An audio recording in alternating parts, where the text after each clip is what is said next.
Are you confused on what you want to be when you grow up?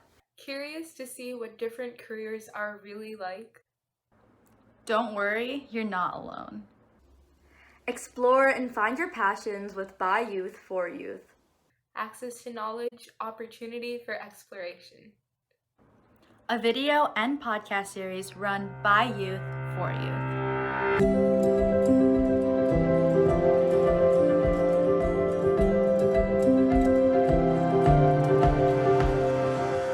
Hi, I'm Sunny. I'm Sahana.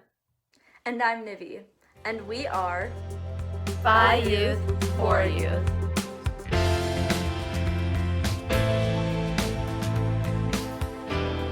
It would be great if you could just introduce yourself to the viewers and just tell them a little bit about your job and yourself.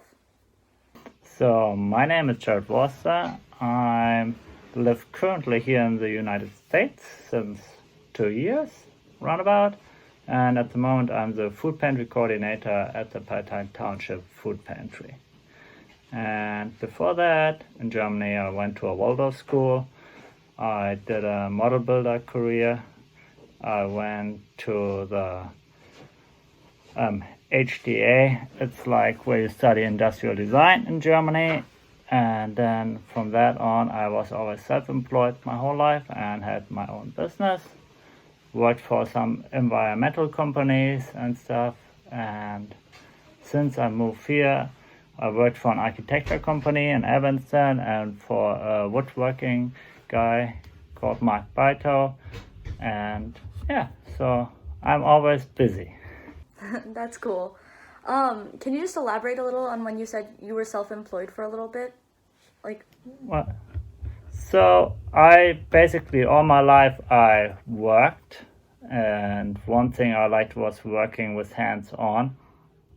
So I was remodeling houses and apartments and stuff, and so through that also I liked always architecture. So I was torn between studying architecture or industrial design, but I knew everything for architecture already because from doing it, and so through that I was self-employed building homes and apartments. Oh, that's cool. You've done a lot. Yep. So just moving to your job about the food pantry, we were wondering what's a typical day in your life as a food pantry coordinator? My typical day is that I go to work. Usually I'm there early, and I check usually first my mailbox if anybody cancel an appointment or wants to drop off a donation on a certain time. And then I would go along and check through all the emails I get because I'm getting a lot. Yeah. And so do that, arrange that, and then look what do we have food wise at the moment, can I order, because usually I order once a week, Wednesday evening. And then by the end of the day you try to wrap things up so that you still follow the FDA guidelines and everything, so that nothing is left aside. So you always try to do the best to keep all those procedures in place, even if it gets hectic. So I just had a question. As the food pantry coordinator, do you do a lot of the hands-on work, or are you doing more of the managing? Well, I do hands-on and managing because Oh, okay. that's managing is nice, and I'm pretty good in it.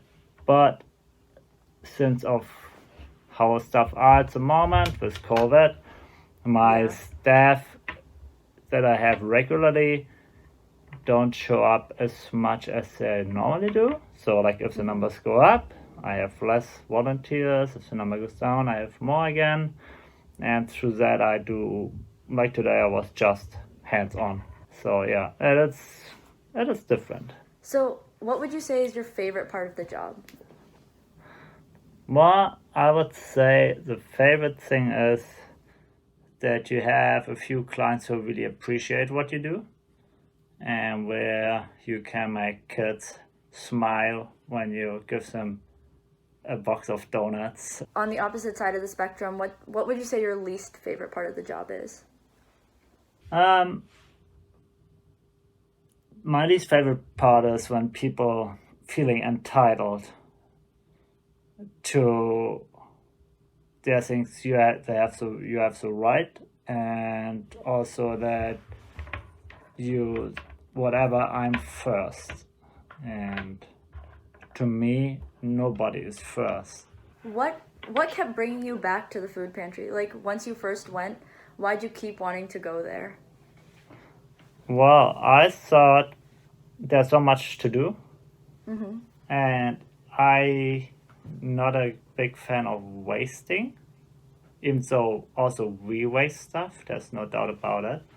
Yeah. But I try to minimize everything, and through that I thought you need a really good system, and I pretty particular with certain things, and so they were fine that I arranging how we deal with things, what comes in, what goes out, how to organize all those things, and also I'm pretty strict on rules. So you talked about how you had a lot of jobs in Germany and you were self-employed for a long time too. And you had a lot of jobs before you got your food pantry coordinator job. So Yeah. how did they prepare you for your food pantry job, and what did you gain from those experiences that really help you as a food pantry coordinator today? Well, I think one thing is important, and that comes out of how your parents raise you in a certain way and how much motivation you bring with yourself to whatever you do. Doesn't matter if you make yourself a sandwich or if you're folding your laundry. It doesn't matter at the end of the day, but at the end it matters, because if you fold your t-shirt sloppy, the folding line is somewhere where you don't want it.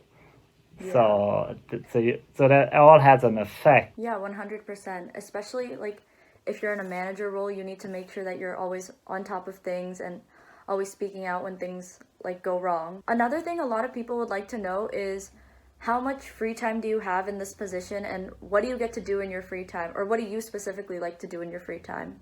If I don't work, I usually go bike riding. And Oh, that's then fun.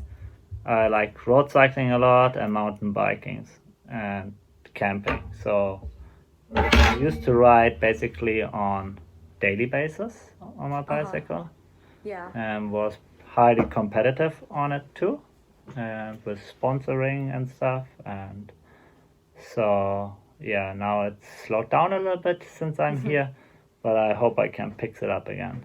I know a lot of people like want to know how to balance two jobs. Like, what would you say are your big tips for managing two separate jobs? You need to feel to both dedicated.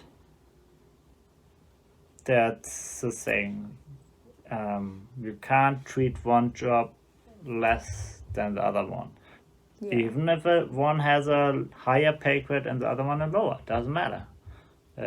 You get paid to do something, and that is basically the money is what people appreciate. And sometimes it's a lot, sometimes it's not that much, but at the same time you go to work, you get the money from someone, and that's something you should appreciate. At the same time, do a good job and be honest. That's like the thing. Be Yeah. on time, be loyal, and be honest. And for me, the main thing to balance two jobs is to always make time for me and my wife together. We can do things. Work-home balance is so important because without it, many people would get burnt out, you know? And it's important to keep those barriers, especially with COVID when so many of us are working at home. Our final question before our guest host comes on is, how has your job given you new perspectives, like just generally in life? Like, how have you gained new perspective from your job? Well, I would say my main new perspective is that you have people and people, and some people really are great about things and feeling comfortable, and it's always for me it's the same group of people. They're unpleasant, and for me it's kind of interesting to see that now I'm here in the US, the same group basically of people I felt always were unpleasant also in Germany. It's so my perspective, and if I don't want to put anybody in a drawer, but it's kind of interesting to see how certain mentalities and behavior are pretty much the same. And I didn't think that would be so clear to see, but maybe because I'm a foreigner, I see it more. Now we only have like a few questions left, and I know our guest host wanted to ask them. So we have a guest host coming on. Her name is Claire. She's a high school student, and she's here to ask you a few questions about your job and just how it's impacted your whole life in general. Sounds good.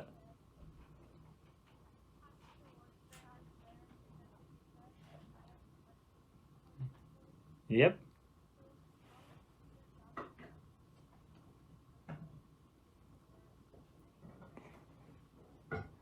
Well, I think every job you take has a certain impact on your life. This job has, of course, more humanitarian impact on your life. Because when you work in different fields, you may be easier to shake things off because it might not get under your skin.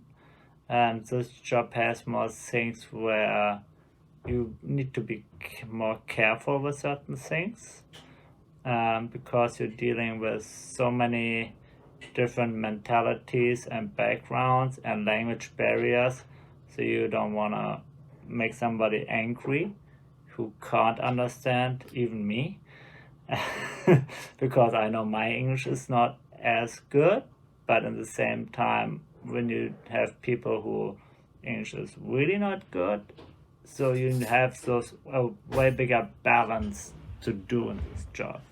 Yeah, that's super important. And you mentioned like what that you shouldn't take things personally. What's your advice for people who do take things personally? Like, how do you not take it personally? And in each profession, if you want to be professional, you need to try to learn and separate your emotions. It sounds odd, but a human never can really separate emotions 100%, but you really need to work on that, and that takes time. But the main thing, I think, how you can learn it is with friends. Like if you guys get in an argument about a project at school, if you are in a sports team, my next question whatever, is with soccer, basketball, to someone whatever, who wants to go into a similar field, what kind of country qualities team, do you need to have? if you get in arguments about things, usually the argument is about the stuff you're doing right now, and it's something to do with the sport. It has something to do with something you did, and it's a lot of times not really personally. You take it personally, but actually it means like you shouldn't have thrown the ball that way, or it has an impact on a certain part. But if you take it personally, then it goes deeper into your mind, and you maybe take an anger from it, or you're not happy about somebody for quite a while. You maybe not talk to a person, and to not talk to a person is the worst thing I think you can do, because with not talking, you're not solving a problem. So it's the question is always, when somebody throws something at you, how is he throwing it at you? And that makes it, depending on the topic, if it's really personal or if it's just mainly job related or what kind of task you do related. Okay, and finally we have kind of a fun question. It's what's your tagline? Like, If you had a tagline about your life, like just including or disincluding your job, like what would your tagline be? Don't be in a rush. Okay, that's a good one. Your life offers you a certain amount of years to live, and you either can enjoy it or you rush it away. And so that's my thing. And that regards also money in this point too. Just because you have a ton of money, you don't need to spend it. You can save it. Don't rush it away. That was so fast. Wow, that's awesome. Yeah, I think that's a really good one. And Claire, unless you have anything else to ask or add, I think we're done with the interview. Thank you so much. I think this will be super helpful. Sure. And I mean, it was super helpful to me, listening to your story and your job in whole and how you deal with your personal life. It was super interesting. Do you have any closing thoughts that you would like to share to everyone? Well, I always think everybody is an individual, and people look at top models or guys or pop stars or whatever. Well, they're out there, they're famous, but they're not necessarily good people. And I think sometimes if you look up to somebody who is a good person and not famous. Famous doesn't mean it's a good one. So that's, to me, my main thing. Yeah, 100%. Okay, I think we're done. Thank you so much.